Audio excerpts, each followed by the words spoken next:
Bienvenue sur ma chaîne, moi c'est Bricolin Geek, je parle beaucoup jeux vidéo et bricolage, et je déteste les jeux de société. Voilà, c'est bon, y a rien à voir, circulez. Oui bon, en fait cette intro j'aurais pu vous la faire il y a 3 ans. Avant je détestais les jeux de société, du fait qu'on m'a un peu forcé pendant mon enfance à jouer à des jeux bien chiants, du coup ça m'a un peu braqué. Ah putain, les parties de Rami, ces jeux de cartes pour vieux et les Monopoly qui s'en finissent jamais. Mais croyez-le ou non, ma compagne milite depuis environ 2 ans pour tenter de me convertir aux jeux de société. Et je dois avouer qu'elle est quand même vachement maligne. Elle a pas mal réussi parce que j'en achète quand même pas mal depuis ces derniers temps. Voire je pense que j'en ai acheté plus que elle dans toute sa vie. Mais attention, je n'achète pas n'importe quoi. J'adore la stratégie. Je ne suis pas fan des jeux avec trop de hasard. Non, les Mario Kart, oui, avec trop de chance, non, c'est pas mon truc. Et surtout, je déteste les règles tellement nombreuses qu'il va falloir genre étudier le bouquin pendant 2 heures et faire 5 parties minimum pour comprendre à peu près le jeu et être sûr de rien oublier. Non, ça c'est pas des jeux pour moi. Un bon jeu, ça doit être un jeu simple à comprendre et très difficile à maîtriser. Maintenant que vous voyez mon profil de joueur, peut-être que vous vous reconnaissez dedans, ça vous permettra peut-être de mieux juger la vidéo qui va suivre. Cela dit, si vous avez des goûts différents, n'hésitez pas à me le dire en commentaire. Eh ouais, ça fait marcher l'algorithme. Bref, dans les jeux que j'affectionne particulièrement, il y a le deck building. Le plus connu, c'est Magic. Mais tout le monde sait que mettre le doigt dans Magic, c'est un peu perdre un PEL. Et j'ai eu du mal déjà à me sevrer des cartes Dragon Ball, c'était pas pour retomber dans la collectionnite. Oui, parce que tes jeux vidéo, ça prend assez de place comme ça. Oui, bah justement, Star Realms, c'est un jeu où on achète une boîte et c'est tout. C'est un conseil d'ami que je vous donne. Oui, bon, enfin, une boîte, ça vous fait retomber dedans, vous en rachetez une, puis une. Il y a un nombre assez limité, et puis de toute façon, vous achetez une boîte, dedans, il y a toutes les mêmes cartes, voilà, c'est pas magique, hein, c'est pas magique. De toute façon, moi je vous le dis, quand vous aurez regardé cette vidéo, vous allez redemander, hein, vous allez me dire merci, hein, de toute façon. D'ailleurs, en parlant de remerciements, je tiens à remercier le décalé au carré de Bolbec, qui est mon fournisseur d'extensions. Voilà, sans qui je n'aurais pas toutes les extensions que j'ai à vous présenter aujourd'hui. Et d'ailleurs, cette vidéo est entièrement non sponsorisée par le décalé ou autre chose. Et tous ces beaux jeux vidéo, toutes ces extensions que je vais vous présenter, sont achetés avec mes deniers et je n'ai rien à y gagner. Voilà. Si ce n'est peut-être votre petit pouce bleu en bas, juste là. Oui, bon, tu accouches. Il y a quoi ton jeu de spécial? Ah bah justement, j'allais y venir. Mais attention, je vais faire simple pour les règles. Moi, je suis pas là pour vous expliquer tout forcément bien en détail. Il y a plein de gens qui ont déjà fait ça correctement sur Star Realms sur YouTube. Non, moi je vais m'atteler sur quelque chose qui est moins abordé, les extensions. Parce que c'est vrai que c'est un peu la folie, hein. Il y a beaucoup de choses. Et il était nécessaire d'éclairer un peu ça. Mais voilà, commençons déjà par les bases. Qu'est-ce que c'est que Star Realms? Dans Star Realms, il est question de démarrer avec de l'argent et des attaques de base. Avec ça, on attaque l'adversaire et on achète des cartes sur un marché. Ces cartes sont cataloguées par 2 caractéristiques principales, leur type, base ou vaisseau, d'une part, et leur couleur, rouge, vert, jaune ou bleu. Oui, bleu. Oui, bleu, comme un pouce bleu. Hein. Chaque type de couleur a un style de jeu. Certaines favorisent l'argent, d'autres la pioche, d'autres l'écrémage du deck, et d'autres les malus et autres attaques. Plus on joue une couleur particulière, plus les combos d'effets se cumulent, et plus on fait de mal. Les bases restent en jeu d'un tour à l'autre, et les vaisseaux, c'est du one-shot. Vous démarrez avec 50 points, le premier qui a 0, il a perdu. Quand vous n'avez pas assez d'argent, vous pouvez toujours acheter des cartes qui en rapportent un peu plus. La stratégie repose donc sur un bon choix de cartes à acheter en fonction de la situation, et votre faculté à vider votre deck de cartes inutiles et à le rendre efficace. Acheter des cartes et empêcher une stratégie à votre adversaire est aussi une petite technique de fourbe. Voilà, c'est aussi simple que ça, et croyez-moi, c'est déjà addictif avec le peu qu'il y a là. Une variante Heroic Fantasy existe aussi avec le jeu Hero Realms, mais sans toutes les extensions que a Star Realms. Et d'ailleurs, celles qui sont sorties sont axées solo, il me semble. Mais si vous aimez Star Realms, Hero Realms est quand même une bonne variante qui permet de varier un peu les plaisirs. Moi, personnellement, j'adore les deux. Oui, bon, ok, je suis plus un enfoiré quand je joue à Hero Realms, et alors, j'y peux rien, c'est le jeu, il est comme ça. D'ailleurs, je ne l'ai pas précisé, mais le pack de base de Star Realms se joue à 2 uniquement. Si vous jouez à plus de 2, eh bien, on doit rajouter un autre jeu de base qui rajoutera des cartes initiales pour 2 joueurs supplémentaires. Théoriquement, tant que vous rajoutez des jeux de base, vous pouvez rajouter des joueurs. Mais bon, les parties, ça risque de durer longtemps. Hein. Au-delà de 4 joueurs, ça commence à faire long. Bien, on a fini de poser les bases.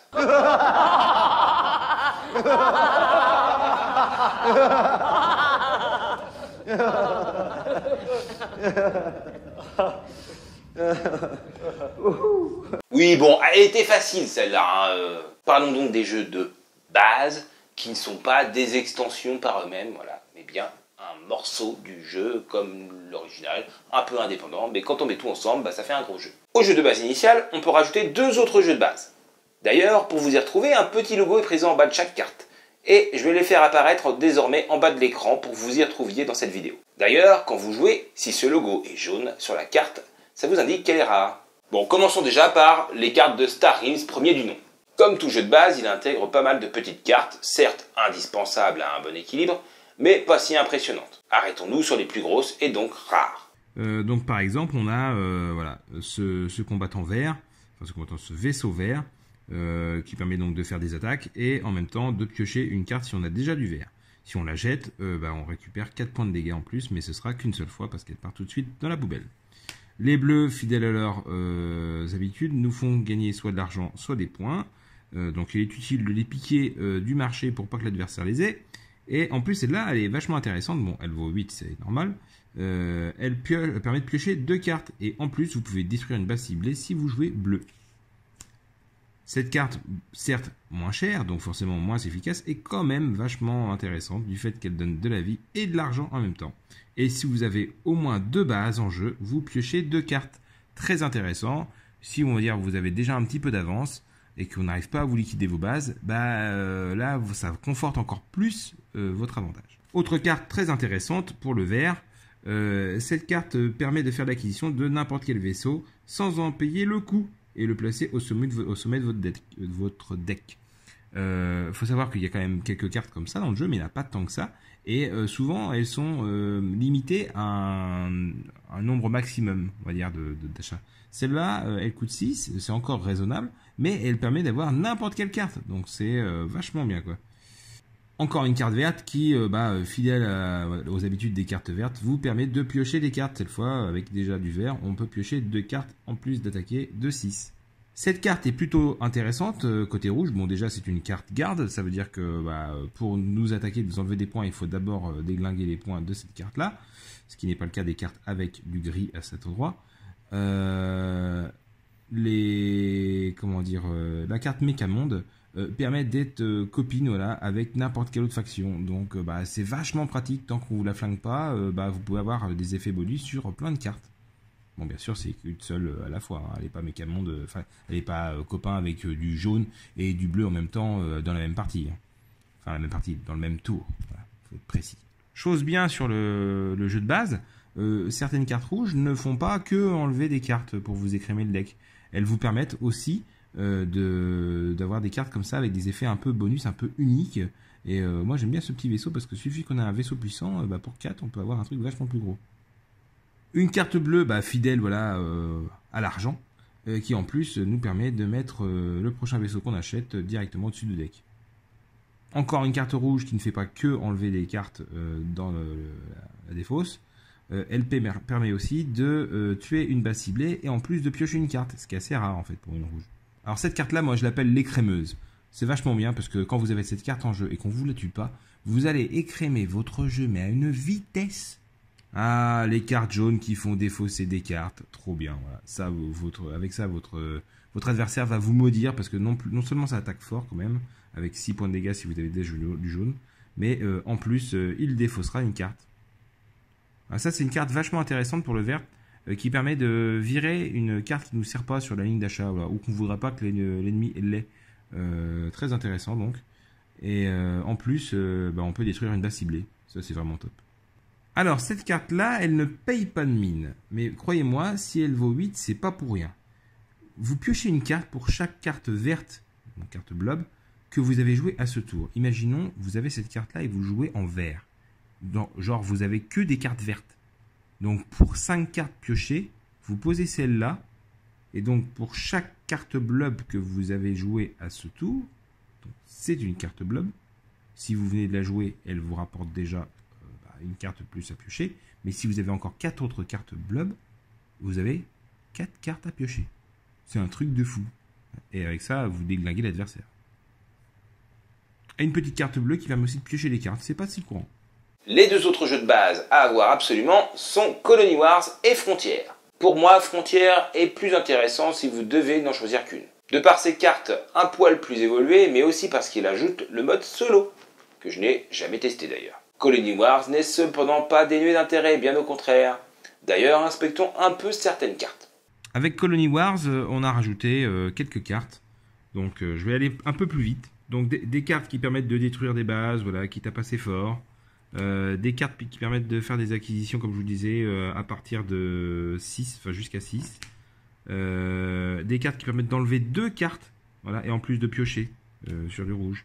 Des cartes qui permettent encore de piocher et de faire gratuitement l'acquisition. Des cartes qui permettent de piocher 2 cartes. Voilà. Des bases qui donnent pas mal de points d'un seul coup. Voilà. Voilà. Une carte bonus de bleu. Ça, c'est une carte vachement bien. C'est une base qui copie une base. Une carte bleue qui donne beaucoup de points et qui en plus permet de piocher une carte. Vous piochez une carte, l'adversaire ciblé se défausse d'une carte. Et lorsque vous obtenez cette carte, si vous avez joué une carte Empire Galactique, donc une jaune, durant ce tour, vous pouvez la placer directement dans votre main. C'est vicieux. Celle-là, non seulement on pioche, et en même temps on tape fort, et en même temps on détruit une base. Et en plus, si on a déjà du vert, on fait gratuitement l'acquisition d'une carte d'un coût maximal de 3 et de la placer dans la main. Tout ça pour 8. Bon, je suis d'accord, c'est plus cher, mais c'est diablement efficace. Bon, bah là, pareil, hein, c'est une base qui, à chaque tour, vous piochez une carte et l'adversaire se défausse d'une carte. Bah, faut vraiment qu'il la tue, hein, cette carte-là, parce que ça va le faire chier. Bon, puis vous avez aussi des petites cartes comme ça, des cartes bidons qui servent à rien. Et la seule carte du jeu qui vous impose de retirer une carte de votre main. Enfin, c'est la seule, quoi. Vous devez vous retirer une carte pour avoir quoi 5 points, voilà, qui vous protègent. Waouh. Enfin, personnellement, j'ai fait une fois l'erreur de l'acheter, cette carte-là, mais en fait, c'est une carte pourrie, elle nous fait chier, quoi. Celle-là qui est pas mal, mais aussi une écrémeuse, là, qui permet de retirer jusqu'à 2 cartes de votre main ou de votre défausse. Et en plus, on gagne 2 points d'attaque pour chaque carte retirée de votre main ou de votre défausse à ce tour si vous avez déjà du rouge. Frontières intègre la notion de double combo, avec des cartes qui réagissent à la présence de 2 autres cartes de même couleur. Voilà, donc la carte verte ici, qui permet d'avoir, donc si vous avez 2 vertes, bah, 3 et 3, en plus de piocher une carte avec 7, donc c'est pas mal. Celle-là qui permet de cumuler, voilà, plein d'attaques. Celle-là qui est vraiment pas mal, avec pas mal de bonus.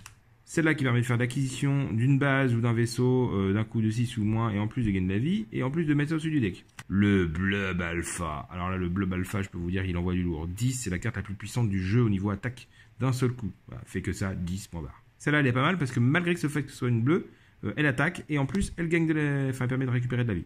Celle-là, en carte verte, c'est les redoutables. Parce que non seulement vous attaquez, mais en plus vous piochez 2 cartes si vous avez déjà du vert, et en plus c'est à chaque tour, parce que c'est une base.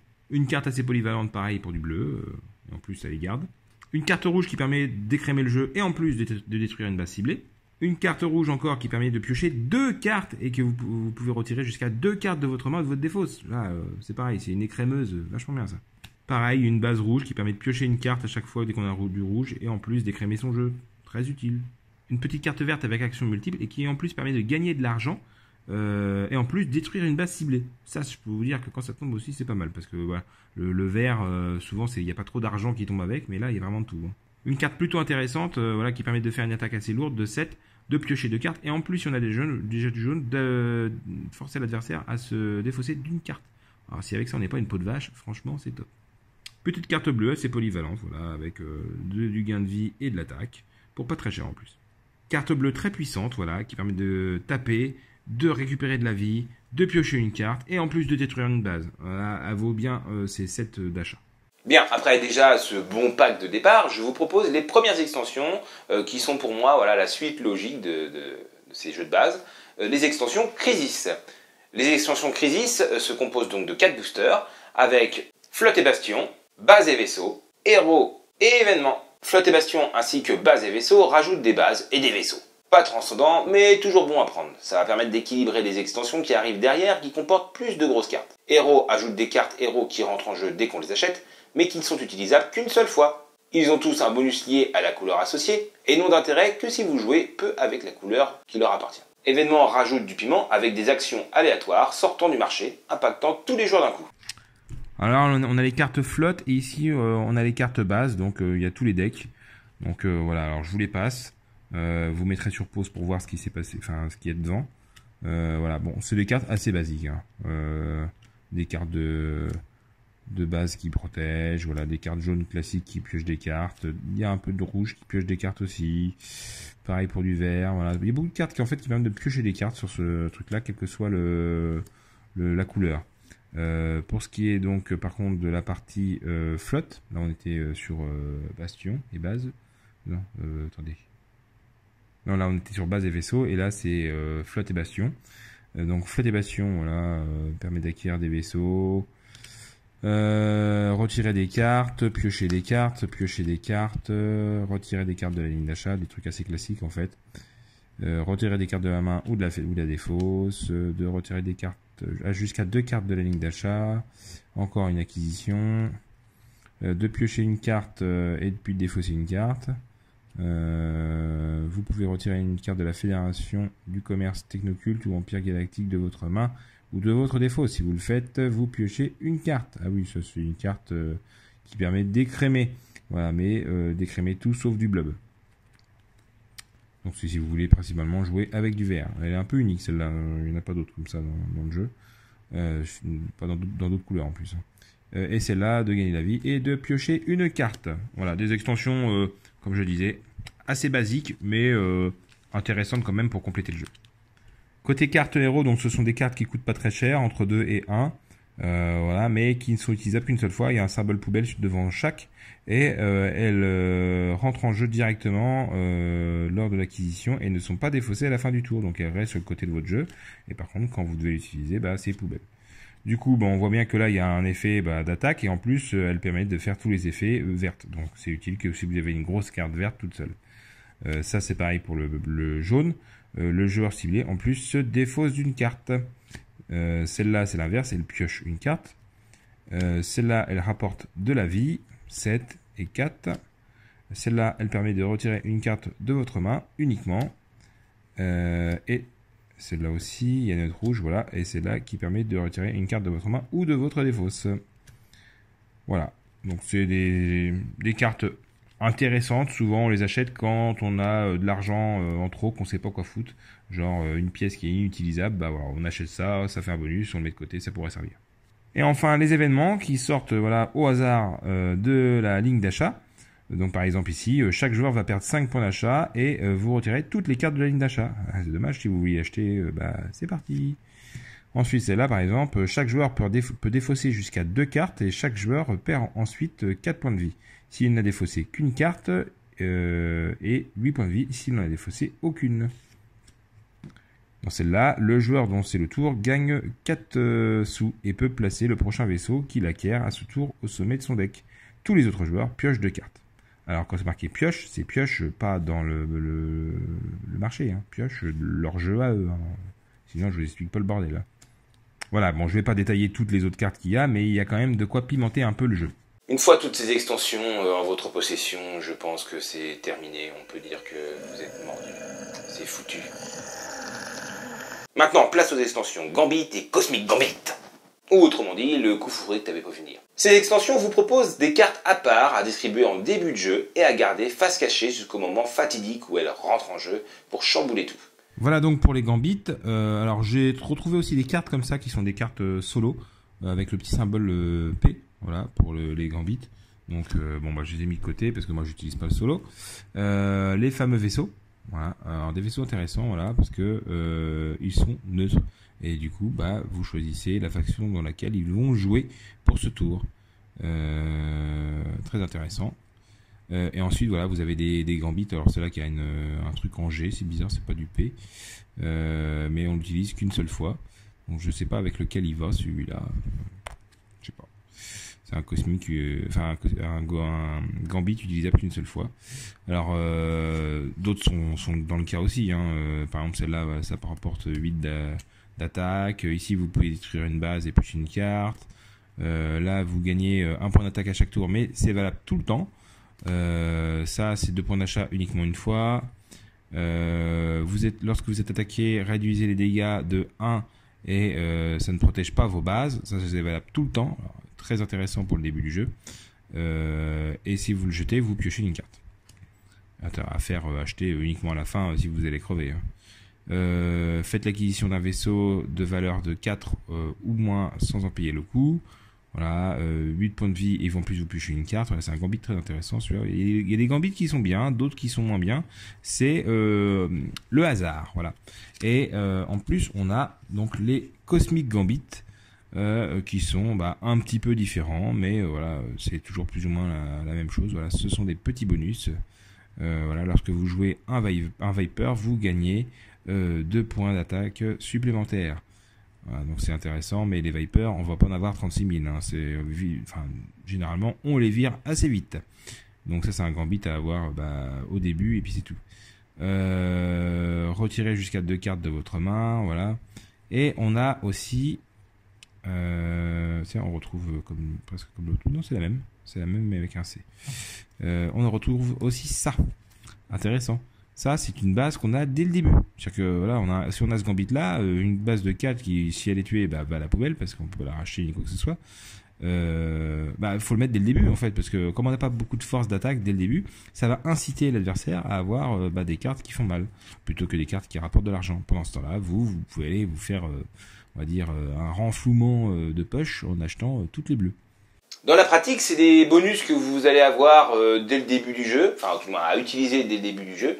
Ça va accélérer. Et si c'est pas ça, ça va être un petit bonus qui va vous permettre d'avoir un avantage sur l'adversaire, mais lui aussi, bien sûr, aura un autre type d'avantage. Ensuite vient la folie, la cerise sur le gâteau, les 6 packs de commandement qui répondent à des combinaisons de couleurs. Donc je vais décrire maintenant. L'alliance pour le bleu et le jaune, l'unité pour le rouge et le vert, le pacte pour le vert et le bleu, la coalition pour le bleu et le rouge, l'union pour le vert et le jaune, et enfin l'alignement pour le jaune et le rouge. Ces boosters vous permettent de jouer à 1 contre 2 ou en versus classique mais avec des super commandants. Le nombre de points de vie de départ change, le nombre de cartes au début éventuellement, mais surtout les cartes de base sont plus fortes et comportent des affinités de couleurs liées au personnage choisi. Ces cartes introduisent donc la notion de vaisseau bicouleur, allié de 2 factions. Par ailleurs, chaque commandant a des gambits bonus dédiés. Regardons en détail ces extensions qui sont absolument indispensables. Voici donc les 6 decks de commandement qui sont vraiment très très bons. Ce sont des decks qui renouvellent beaucoup le jeu, parce que voilà, quand vous trouvez le jeu un peu lent au début, là ça va aller un peu plus vite, avec notamment du coup des points de vie différents. Voilà, quand vous jouez donc l'alliance bleu et rouge, vous avez 62 points de vie et 6 cartes à piocher à chaque tour. Alors c'est sûr qu'il faut se refaire dans l'idée de faire différemment que d'habitude. Quand vous êtes habitué à piocher 5 cartes, ça va être difficile de vous en démettre, mais voilà, en se forçant un peu, ça le fait. Donc voilà, 70 points de vie, 6 cartes, 60 points de vie, 6 cartes, celui-là 66 avec seulement 6 cartes, et celui-là 68 avec seulement 5 cartes, 64 avec 6 cartes. Et vous devez bien vous étonner que s'il y a moins de vie et moins de cartes que les autres, c'est que sans doute celui-là a des vaisseaux qui sont un peu plus puissants. Donc celui-là, vous avez aussi avec chaque héros des points spécifiques, parce que voilà, ça c'est les cartes, je ne vous les ai pas présentées, mais c'est les cartes qui permettent de compter les points. Donc elles sont à l'effigie des héros. C'est sympathique, mais je ne les utilise pas. Ciao. Pour chaque héros, vous avez donc une carte qui vous permet de vous rappeler les règles spécifiques à ce héros, avec la règle qui est derrière. Vous avez des gambits qui sont que pour ce héros. On les reconnaît avec le petit logo et on les perd pas grâce à ça. Et ensuite, vous avez des cartes de base. Alors, comme carte de base, c'est quand même plutôt pas mal. Hein. Il y a des cartes qui ont déjà des effets. Par contre, elles n'ont pas de couleur. Voilà, il faut juste acheter une carte verte pour que l'effet soit valable sur celle-là. Elle ne les compte pas pour une verte. Celle-là par contre, qui est une carte de base, compte bien pour une bleue et permet de gagner directement de la vie dès le départ. Voilà, vous avez des Vipers qui sont un peu améliorés avec des affiliations avec des couleurs. Voilà, c'est un jeu de base plutôt intéressant, qui permet d'avoir une stratégie vraiment axée sur une couleur. Et en plus, on a ça qu'on peut rajouter au marché. Alors, c'est fourni avec le jeu, mais vous n'êtes pas obligé de jouer avec ça pour pouvoir mettre ça dans votre marché. Voilà. Ça peut être une sorte de nouveau vaisseau super bonus qui sort. Et lui, il a la fameuse double couleur avec à la fois le bleu et à la fois le vert. Et donc, c'est ça pour chaque joueur. Voilà. Chaque joueur a ses spécificités avec ses propres vaisseaux. Alors, donc, je vous montre vite fait les gros vaisseaux. Celui-là, donc, vous pouvez faire gratuitement l'acquisition d'un vaisseau et le placer dans votre main. Et en plus, vous piochez une carte. C'est pas mal. Celui-là, vous pouvez piocher 2 cartes. Et en plus, si vous avez déjà du jaune ou du bleu, ce qui est fort probable, vous repiochez encore une carte. Ça fait 3 cartes quand même. C'est plutôt pas mal. Ensuite, pour celui-là, vous pouvez retirer jusqu'à 2 cartes de votre main ou de votre défausse. Vous pouvez piocher autant de cartes que vous en avez retirées avec cette action. Et puis, vous défaussez le même nombre de cartes. Alors, vous pouvez retirer jusqu'à 2 cartes de votre main ou de votre défausse et gagner 3 points de vie pour chaque carte ainsi retirée. Très intéressant. Vous pouvez retirer jusqu'à 2 cartes de votre main ou de votre défausse et gagner 4 points d'attaque pour chaque carte ainsi retirée. Et en plus, vous pigez une carte. Intéressant. Vous pouvez retirer jusqu'à 2 cartes de votre main ou de votre défausse, gagner 3 points de vie pour chaque carte ainsi retirée. Et en plus, si vous avez déjà du rouge et du bleu, ou du bleu plutôt, vous piochez une carte et vous pouvez détruire une base ciblée. Vous piochez une carte et encore vous repiochez une carte. Voilà. Très intéressant. Bon, à moins que l'autre tout à l'heure qui piochait 2 cartes, mais voilà, c'est quand même vachement intéressant. Après la cerise, la chantilly sur le gâteau. Oui, la chantilly par les extensions United, commandement, assaut, héros et mission. Alors si vous maîtrisez bien le jeu déjà avec toutes les extensions qu'on a abordées, celle-là, elle peaufine vraiment le jeu et franchement, elles sont vraiment pas à rater du tout. Héros rajoute des héros plus puissants, qui disparaissent à chaque tour, comme un vaisseau, mais qui rentrent en jeu dès qu'on les achète. Assaut et commandement ajoutent des vaisseaux de base bicouleurs, à mélanger donc à votre marché, en dehors de ceux qui sont déjà fournis avec les commandeurs. Mission ajoute des quêtes annexes pour remporter la partie. Vous démarrez avec 3 cartes. Si vous réussissez vos 3 objectifs cachés, vous gagnez la partie. Être le plus méchant et le plus agressif ne suffira plus pour gagner. Voilà donc les héros qu'on rajoute. Donc on a des héros qui peuvent venir tout de suite et voilà, ils s'en vont mais ils reviennent. Ils rentrent dans votre deck. Plutôt intéressant. Voilà, ceux-là qui peuvent vous permettre de faire gratuitement l'acquisition d'un vaisseau ou d'une base d'un coût maximal de 3 et de le placer au-dessus de votre deck. Voilà, plein de héros qui coûtent plus cher certes, mais avec des effets plutôt sympas. Je les ai achetés récemment, donc j'ai pas encore vu tous les héros, mais voilà, ça renouvelle un peu le jeu.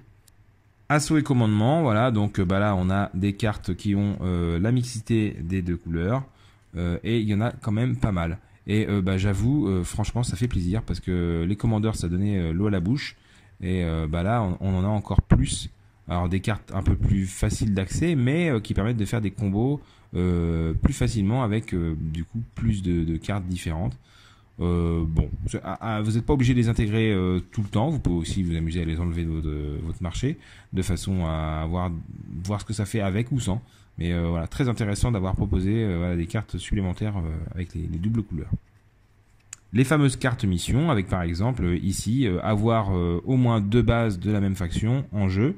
Si vous avez réussi cette mission-là, vous piochez 2 cartes. Ensuite, vous retournez votre carte et il vous reste normalement encore 2 autres cartes, par exemple, à terminer. Si vous réussissez tous les autres objectifs, eh bien, vous avez gagné la partie sans avoir eu à tuer l'adversaire qui était en face. C'est plutôt sympa, sauf si vous avez, comme moi, où je l'ai eu 2 fois, la carte qui me disait je dois, pendant un même tour, attaquer avec 7 vaisseaux. Moi qui aime bien avoir des bases, c'était pas forcément gagné que j'arrive à faire mes missions. Alors que avoir par exemple ici 4 sous plus 5 d'attaque et 3 de vie, bon, c'est quand même plus réalisable. Et enfin, si avec tout ça vous n'en avez pas fini, il y a une dernière extension qui s'appelle Scénario. Elle permet donc de rajouter des cartes. Je crois que c'est 20 cartes, on en pioche une en début de partie. Et elle changera les règles pour tout le monde pendant toute la partie. Donc il y a quand même de quoi multiplier les parties et avoir toujours du plaisir. D'ailleurs, on va voir ça ensemble tout de suite. Par exemple, celle-là, une fois par tour, un joueur peut dépenser 1 point d'argent pour mélanger sa défausse dans son deck. Voilà, ce qui permet de ne pas attendre la fin de l'écoulement du deck pour récupérer une carte qu'on vient de vous tuer. À chaque tour, la première carte acquise par un joueur est placée au sommet de son deck. Ça, je l'ai fait, c'était sympa. Au début du tour de chaque joueur, ce joueur pioche une carte. Alors ça, c'est carrément intéressant. Mais du coup, ça accélère aussi le jeu. À la fin du tour de chaque joueur, placez un marqueur, un dé, un jeton, etc. Sur la ou les cartes les plus chères de la ligne d'achat. Le coût de chacune de ces cartes est réduit de 1 pour chaque marqueur qu'elle possède. Donc c'est-à-dire que les cartes les plus chères vont commencer à devenir vachement accessibles, quoi. Donc on va avoir des gros decks assez rapidement et assez efficaces. Ça peut être intéressant, voilà. Et surtout quand on joue à plusieurs, c'est très très intéressant, je pense. Quand on joue à deux, il y a moins d'impact. Voilà. C'est franchement ce petit pack de scénarios est très très intéressant pour le prix qu'il propose. Ça renouvelle beaucoup le jeu. Bref, vous l'avez vu, ce jeu est clairement addictif. C'est le signe des très bons jeux. Son équilibrage est à mes yeux excellent, on peut rajouter diverses extensions, mais au final c'est toujours équilibré. Et c'est, je pense, mon jeu préféré depuis 6-8 mois, ouais, à peu près. Je crois qu'on l'a acheté à cette période-là et on n'arrête pas d'y jouer avec lui et Hero Realms. Bon, je pourrais aussi vous conseiller Mystic Vale, qui est sympa, mais il est plus dur à trouver. Bon, cela dit, la totale coûte quand même un petit peu d'argent. Hein. Comptez, on va dire, une bonne centaine d'euros et un peu plus suivant votre fournisseur. Bon, après, c'est un achat que vous pouvez faire sur la durée, moi c'est ce que je fais. Ça vous permet déjà de bien intégrer toutes les règles, les mécaniques, de bien vous faire au truc, avant de rajouter des choses qui complexifient. Et personnellement, je trouve qu'avec les extensions que je vous ai dit à la fin, on a atteint en fait la perfection. Je ne vois pas ce qu'on pourrait rajouter encore, hein, parce que bon, c'est bien beau de rajouter des vaisseaux, mais le marché, on l'épuise pas entièrement, quoi. Ça vous fait vraiment un grand marché à la fin. Bon, ça garantit quand même des parties qui ne se ressemblent pas. D'ailleurs, ça permet d'enchaîner sur l'aspect pratique du jeu. Déjà, les cartes. Il faudra rajouter un budget pour les protections. Les cartes s'usent vite, je trouve, et il faut vraiment les protéger. Pour vous aider, sachez que les protections Ultra Pro standard en 66/91 mm sont parfaites. Ensuite, pour compter les points, je vous conseille l'application Keepscore sur Android. Sur iOS, je vous laisse chercher. C'est bien plus pratique que les cartes dédiées ou des compteurs électroniques. Son seul défaut est d'être vraiment efficace qu'à 2 joueurs. Au-delà, on perd certains boutons bien pratiques comme les -5 ou -10. Mais bon, il suffit d'un deuxième portable et hop, c'est réglé. Hein. En parlant d'application, vous pouvez tester le jeu Star Realms gratuitement sur vos appareils mobiles. Eh ouais, il y a un jeu sur le store. Et franchement, ça se joue bien. Bon, les adversaires sont juste un peu coriaces ou alors c'est moi qui suis nul. Hein. Il faut aussi de bons yeux. Et pour finir cette vidéo en restant fidèle à ma philosophie du bidouillage, vous trouverez en description une gouttière de rangement pour jouer à Star Realms à imprimer en 3D avec une imprimante. Alors par contre, il faut un grand plateau, hein, je vous préviens, le marché est assez long. La première vous permettra de bien mettre tout votre marché ainsi que les cartes de base pour 4 joueurs. Elle permet aussi de cacher les missions lors d'une partie à 2. Bien sûr, elle est dimensionnée pour fonctionner avec des protections sur vos cartes. La deuxième gouttière permet de mettre vos decks de commandement, les cartes Gambit, les missions, les scénarios et le reste des cartes de base pour jouer jusqu'à 8 joueurs. Bon, je ne me suis pas étendu dans le décoratif, j'ai fait dans le pratique. Hein, le but c'était de bien jouer, c'est tout. Cela dit, si vous savez faire mieux, mettez-le en commentaire. Voilà, je pense avoir fait le tour du sujet. J'espère vous avoir donné envie d'y jouer déjà. Je précise que je n'ai pas d'action chez Yellow d'ailleurs, hein, c'est l'éditeur du jeu. Et je vous souhaite autant de plaisir que moi à y jouer. Hein, franchement, j'arrête pas. Dans le même style, mais quand même bien différent, vous retrouverez chez Yellow le jeu Shards of Infinity, qui est plutôt sympa, et qui a d'ailleurs aussi une extension, mais qui ne vaut pas la profondeur d'un Star Realms. Mais voilà, beaucoup disent oui, c'est comme Star Realms. Non, c'est pas comme Star Realms, il y a des choses qui sont similaires, mais la mécanique de jeu est quand même un peu différente, et voilà, personnellement, je perds beaucoup plus sur ce jeu que je perds sur Star Realms. Nous voilà donc arrivés à la fin de cette vidéo. Si vous avez aimé ce contenu, n'oubliez pas le petit pouce bleu qui fait marcher l'algorithme. Et abonnez-vous si vous avez aimé le contenu. Ça me montrera déjà que quand je fais des vidéos sur les jeux de société, c'est un truc qui vous plaît. Voilà. Sur ce, à la revoyure!